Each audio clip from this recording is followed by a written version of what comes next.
Baik, Assalamualaikum warahmatullahi wabarakatuh. Salam sejahtera untuk kita semua. Terima kasih kawan-kawan, di pagi yang indah ini kita masih bertemu kembali. Semoga kita dalam lindungan Allah SWT, Allah Maha Pengasih, dalam kesejahteraan, kebahagiaan untuk keluarga besar STIGI, keluarga besar kita semua. Selamat siang Pak dosen. Oke, terima kasih Mia, tetap berjalan dengan baik ya, dan keluarga besar kita di forum ini ya. Baik, kita akan on the YouTube streaming live ya untuk STIGI. Kita akan mulai saja teman-teman, di mana sudah saya berikan share screen-nya kepada Anda ya. Jangan lupa password-nya adalah 1, 2, 3, 4, dan 5 ya. Kita akan masuk ke pertemuan ke-11 ya. Oke, kita masukkan lagi teman-teman kita. Ya, kita akan bicara lebih luas lagi tentang studi kelayakan bisnis. Oke, Ari Firdaus ya. Tentang analisa penempatan lokasi pabrik ya. Produk dalam ilmu bisnis manajemen. Siang, Pak. Oke, terima kasih.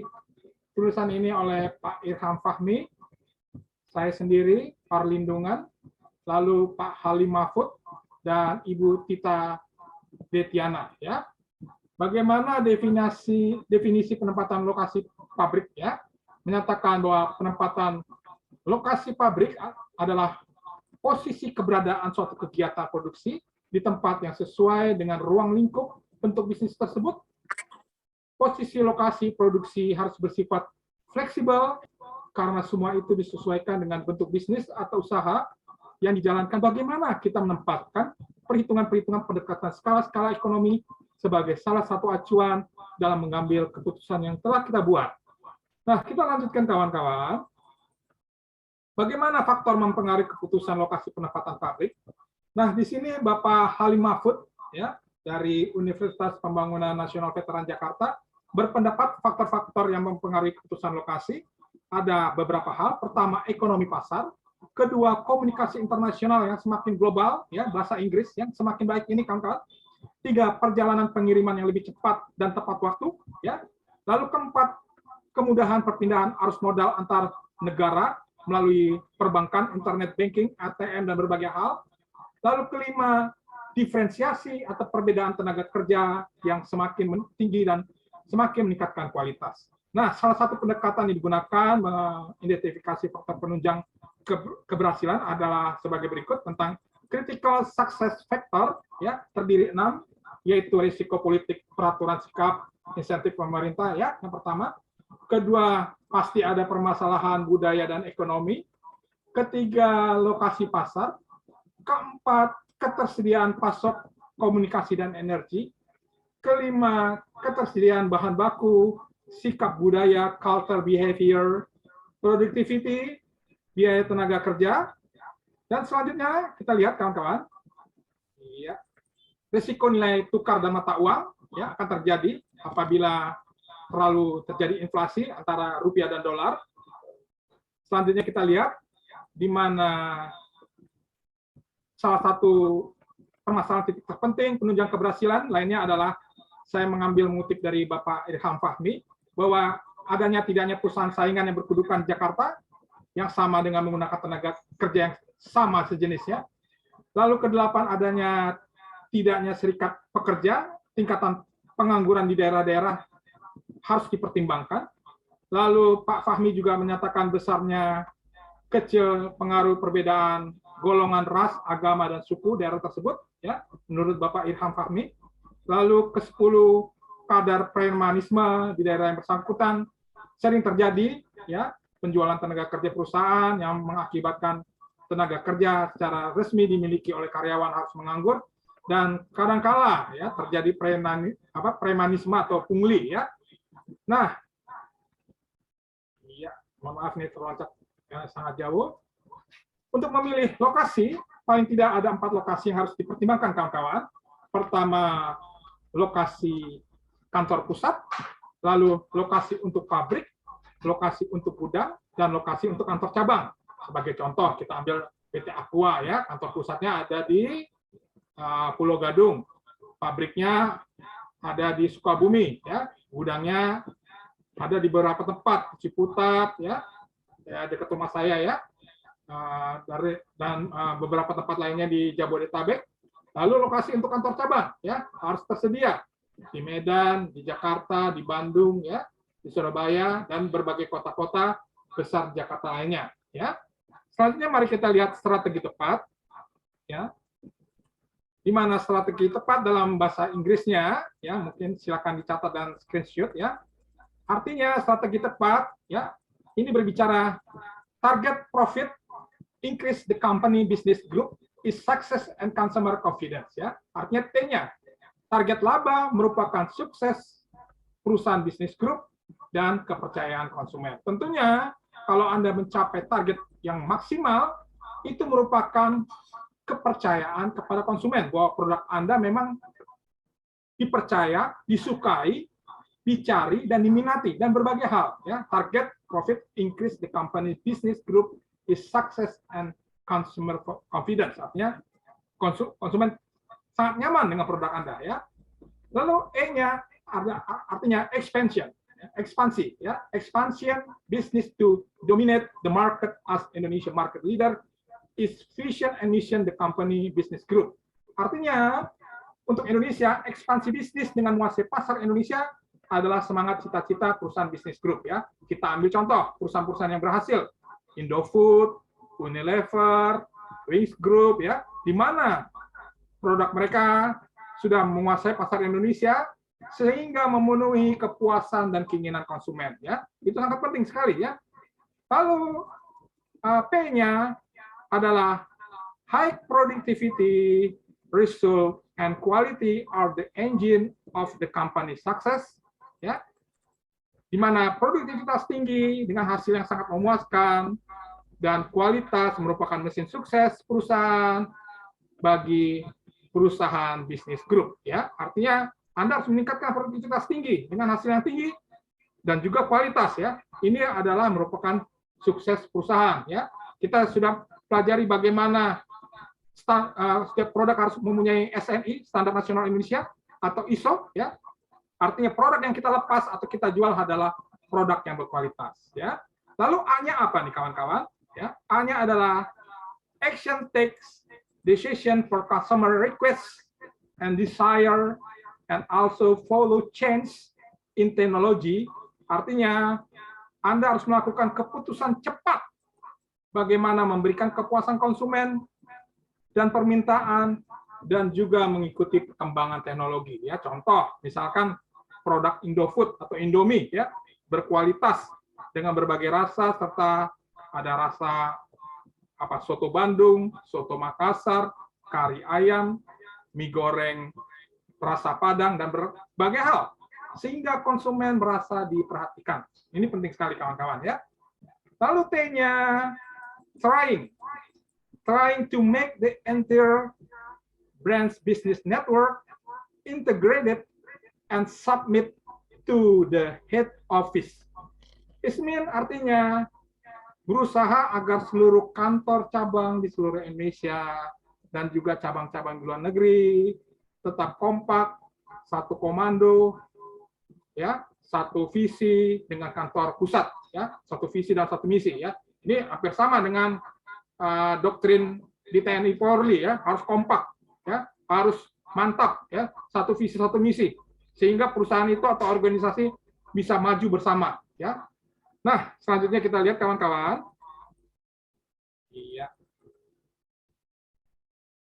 Di mana metode pemilihan lokasi adalah metode penilaian hasil, ya. Artinya kita bisa melihat contoh lokasi yang difavoritkan, ya. Nanti dibaca lagi kawan-kawan, ada Tangerang, Jakarta, Bandung.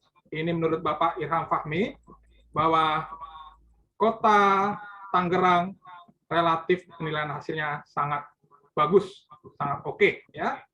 Ini contoh saja kawan-kawan, ya. Ini bukan masalah ini, ya, hanya sebagai contoh dari Bapak Irham Fahmi yang saya kutip. Lalu berikutnya metode penerapan perbandingan. Kita lihat ada Jakarta, Tangerang, Bogor, dan Bandung. Dilihat dari sudut biaya kawan-kawan. Ternyata Tangerang mempunyai nilai cost yang sangat kompetitif, yang sangat bisa masuk dalam perusahaan ekspansi bisnis kita. Ya, ini contoh saja. Lalu berikutnya kita lihat kawan-kawan. Ya. Artinya kalau kita lihat Jakarta, Tangerang, Bogor, dan Bandung, Tangerang adalah kota yang sangat strategis. Ya. Kita lanjutkan lagi kawan-kawan. Ya. Metode dengan dampak ekonomi. Ya. Dari buku Bapak Irham Fahmi. Kita lihat bentuk biaya. Jakarta, Tangerang, Bogor, Bandung. Dan kita lihat kota Tangerang cukup bagus ya dan mantap ya untuk pengembangan bisnis ya. Ya, kita akan lanjutkan kawan-kawan. Nanti mohon dibaca kembali karena kita dibatasi oleh waktu Zoom, aplikasi Zoom. Kita lihat artinya pentingnya tersedia bahan mentah secara tepat waktu, pentingnya juga jumlah tenaga kerja seperti buruh, pabrik ya, terutama pada saat lembur. Pentingnya lahan yang memadai, membangun gudang, dan segala sesuatu yang berhubungan dengan berbagai kegiatan perusahaan, seperti lahan parkir, untuk menyimpan truk dan berbagai barang. Lalu pentingnya tempat pembuangan pengolahan limbah pabrik, ya, atau usaha. Lalu tersedianya mobil pemadam kebakaran, atau alat pengaman yang siap beroperasi pada saat perusahaan tersebut ya mungkin terjadi masalah-masalah yang tidak kita duga seperti kebakaran, lalu berada di daerah yang memiliki tempat aman dari gangguan selama operasi pabrik atau usaha yang sedang berlangsung ya. Ini pandangan Bapak Irham Fahmi ya. Selanjutnya kita lihat kawan-kawan. Kita ambil contoh misalnya soal pertama. Ini saya ambil contoh dari bukunya Ibu Tita Detiana dan buku dari UPN Veteran Jakarta, di mana Universal Studio Amerika merupakan salah satu rantai dari 10 taman hiburan, di mana memutuskan untuk meluaskan operasi ke Eropa, Prancis, dan Denmark, sehingga terjadi lembar pemerikatan tabel bagaimana memberikan daftar faktor penunjang untuk dua lokasi tersebut. Ya, kita lihat tabelnya, ya. Antara Prancis dan Denmark dinilai 1 sampai 100 ya. Bagaimana sikap dan tersedianya tenaga kerja, rasio orang-orang mobil, pendapatan per kapita, struktur pajak, pendidikan kesehatan, sehingga dari penilaian tersebut didapat bahwa nilai Prancis adalah tempat yang oke atau tempat yang cocok untuk mengembangkan bisnis usaha ya. Ini contohnya hanya sederhana saja ya. Selanjutnya kita mulai lagi, kita lanjutkan lagi. Iya. Kesimpulannya artinya perusahaan memilih negara Prancis sebagai pilihan pengembangan usaha bisnis terbaik ya. Nah, kita akan bicara penentuan lokasi berdasarkan analisa ulang pokok atau BEP location method, artinya tempat mana yang cocok ya. Metode ini digunakan untuk menentukan lokasi berdasarkan pertimbangan biaya-biaya yang timbul, adalah lokasi atau tempat usaha yang bisa memberikan keuntungan lebih maksimal, lebih besar ya. Walaupun biaya tetap masing-masing lokasi berbeda, termasuk biaya yang dikeluarkan untuk melakukan investasi tersebut ya. Kita lihat rumusnya sebagai berikut ya. Iya. Fixed cost dibagi price dikurangi variable cost ya. Kita akan contoh saja ya. Nah, ini pakai bahasa Indonesia saja ya. Contohnya di lokasi Indonesia ya. Misalkan pada suatu lokasi Ambarawa Jawa Tengah, biaya tetap per tahun 30 juta, biaya variabel 6.300 dan penerimaan unit 6.800. Sedangkan lokasi Bali G Sumatera Utara, biaya tetap 80 juta, ya terlihat agak mahal, dengan biaya variabel 3.200, sedikit lebih murah dibandingkan Ambarawa, serta penerimaan 6.800, ya hampir sama dengan Ambarawa.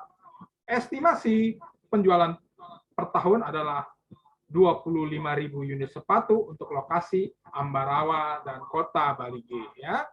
Maka kita masukkan rumusnya adalah sebagai berikut, di mana BEP Ambarawa City 30 juta dikurangi 6.800 dikurangi 6.300 didapat 60.000 unit sepatu ya. Nanti teman-teman hitung lagi ya biar bisa merasakan. Lalu BEP Bali G City 80 juta kurang 6.800 kurang 3.200 dapatnya 22.222,22 unit sepatu ya. Lalu keuntungannya kita lihat kawan-kawan, rumusnya adalah estimasi penjualan kali P kurang variable cost tutup kurung kurang BEP real nyata kali P kurang variable cost tutup kurung. Kita akan masukkan kawan-kawan ya, di mana keuntungan lokasi Ambarawa City estimasi 25.000 unit sepatu kali 500 ya. 500 dari mana? 6.800 kurang 6.300 ya. Kurang 60.000 unit kali 500 hasilnya adalah minus 17.500 rugi ya. Nanti dihitung-hitung lagi kawan-kawan. Lalu keuntungan lokasi Bali G City 25.000 unit sepatu kali 3.600. 3.600 dari mana? Lihat di Kota Bali G 6.800 kurang 3.200 ya.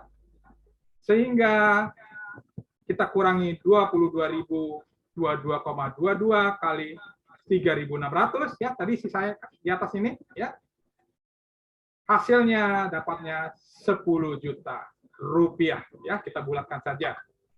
Maka dapat kita lihat pemilihan lokasi yang menguntungkan adalah Kota Bali G yang memberikan keuntungan 10 juta rupiah. Walaupun biaya tetap Kota Bali G sangat tinggi, bisa jadi suatu daerah akan berkembang ya.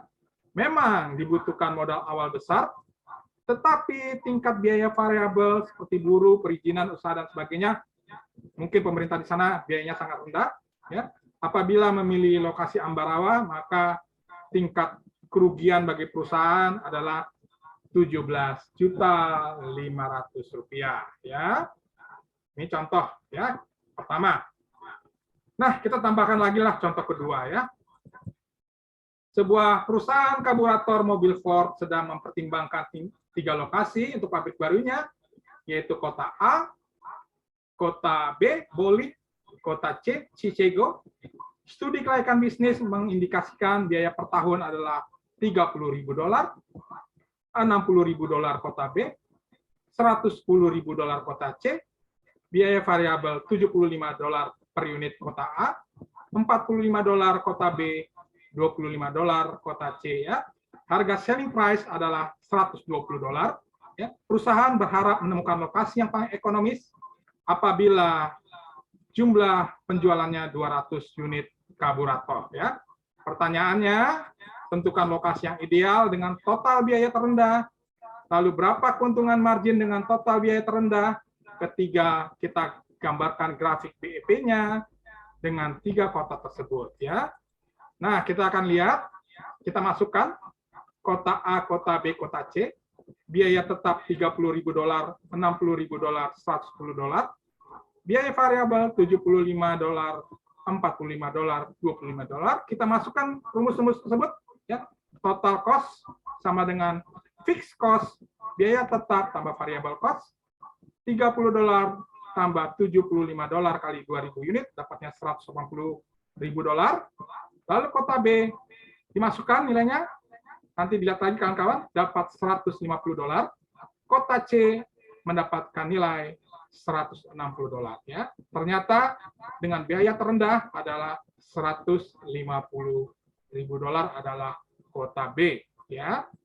Nah, kita lihat ini kesimpulannya. Maka jawaban nomor 2 dengan asumsi 2.000 unit per tahun dengan lokasi biaya terendah adalah kota B, kota Boli dengan total cost terendah. Keuntungan yang akan didapat atau profitnya adalah total revenue kurang total cost, yaitu $120 kali 2.000 unit karburator kurangi $150.000 ini yang di atas nih ya, yang kita dapat biaya terendah. Keuntungannya adalah $90.000 per tahun ya. Pelan-pelan kawan-kawan ya. Lalu perpotongan grafik kita lihat. Mohon diperhatikan kawan-kawan. Titik potong kota A dan kota B, 30.000 tambah 75X sama dengan 60.000 tambah 45X. 45X-nya kita pindahkan, 30.000 kita pindahkan, maka dapat 30X sama dengan 30.000. Ya. Lalu X sama dengan 1.000 unit. Ya. Nah, selanjutnya kita lihat kota B dan C. Ya. Nanti UAS ada kota A, kota B, kota C, kota D. Ya. Ini saya kasih bocorannya ya. Lalu titik potong kota B dan kota C, 60.000 tambah 45X, 110.000 tambah 25X. Kita pindahkan ya 25X dan 60.000 ya, sehingga mendapatkan 20X sama dengan 50.000, maka X-nya adalah 2.500 unit ya. Maka gambar bisa kita bikin ya. Ini kota A 1.000, lalu kota B 2.500 ya. Kota A 30.000 ya. Lalu kota B 60.000, kota C 110.000. Kita tarik garisnya ya, maka akan terlihat 0 sampai 1.000 unit adalah kota A, 1.000 sampai 2.500 produksi kota B, 2.500 ke atas produksinya adalah kota C, Chicago ya. Nanti diperhatikan lagi kawan-kawan ya. Nah, kita lanjutkan lagi kawan-kawan sedikit lagi. Iya. Ini sumber dari Bapak Halim Mahfud ya, dari Universitas Pembangunan Nasional Veteran Jakarta 2012 ya. Selanjutnya kita terakhir tentang tugas kedua ya, kemarin sudah saya berikan, di mana Ibu Rianti Sarjana Ekonomi sebagai Managing Director PT Bata Indonesia mempunyai karyawan 80 orang yang bekerja masing-masing 8 jam per hari dengan upah 125.000 dan biaya bahan baku adalah 355.000 per hari serta biaya overhead 650.000 per hari dan tingkat produksi 2.200 sepatu per hari. Rencananya Ibu Rianti ya, tahun 2002 ini PT Bata Indonesia meningkatkan produksi 2.600 sepatu ya, tadinya 2.200 kawan-kawan per hari, di mana upah karyawan terjadi kenaikan Rp150.000, biaya bahan baku Rp390.000, lalu biaya overhead Rp745.000. Segera Anda rekomendasikan dan memberikan saran kepada Managing Director Ibu Rianti. Pertama, berapa besar tingkat produktivitas tenaga kerja sistem lama dan baru? Lalu kedua, berapa produktivitas multifaktor ya, dengan berbagai biaya-biaya ya. Ingat minggu lalu ya, dengan sistem dan lama berapa persentasenya? Lalu C-nya berapa persentase penurunan dan peningkatan hasil produktivitas tenaga kerja dan multifaktornya ya. Nah, saya ingatkan ya, tugas dikumpulkan bersama UAS ya. Saya ingatkan tugas ditulis tangan di atas kertas folio yang bersih, dan saya ingatkan tidak menerima dalam bentuk foto ya. Kadang-kadang teman kirim foto saja ya, jadi kurang rapi ya, sehingga saya sebagai dosen bisa melihat kesungguhan Anda dalam tugas yang diberikan kepada Anda, kerjakan, dan boleh silakan berdiskusi. Artinya berdiskusi alur cerita perhitungannya ini dari mana ya. Saya ingatkan lagi, jangan menunda-nunda waktu ya, kerjakan dengan baik sehingga dalam pembelajaran online dengan dosen-dosen lain ya tidak sampai tertunda-tunda atau menumpuk ya, sehingga nanti Anda kewalahan dalam menyelesaikan tugas-tugas yang diberikan oleh saya dan tugas-tugas yang diberikan oleh dosen-dosen lainnya. Oke, salam sejahtera. Kita streaming on YouTube Live hari ini. Saya akan absen Anda hari ini. Terima kasih kawan-kawan, teman-teman hari Rabu ya, yang telah bergabung dalam streaming on the YouTube hari ini untuk Sekolah Tinggi Ilmu Ekonomi IGI International Golden Institute Jakarta. Terima kasih kepada Elita Susanti, abang kita Muhammad Sadeli, terima kasih. Abang kita Adrian Lee, terus Mas Ari Firdaus, Mas Roni, lalu abang kita Hari Anggoro, ya, Akmal Rizky, tetap semangat. Terus Bang Muhammad Rafli, Muhammad Fahmi Septian, Leni Marina Buik, terima kasih selalu hadir. Nanda Kolifa, Siskawati, oke, Sofiana, Nova Paturaman, dan Mia, ya, ada 18, artinya ya dengan saya 16 ya. Demikian pertemuan kita hari ini, semoga bermanfaat walaupun hanya 30 menit. Akhir kata saya ucapkan tetap semangat dan sampai jumpa minggu depan, dan saya ucapkan wassalamualaikum warahmatullahi wabarakatuh. Salam sukses Stigi dan salam sukses untuk mahasiswa Stigi kita. Terima kasih kawan-kawan, sampai jumpa minggu depan. Terima kasih Pak Joni. Terima kasih, Pak. Terima kasih Pak. Makasih Pak. Oke, terima kasih. Terima kasih kawan-kawan, tetap semangat, salam sukses.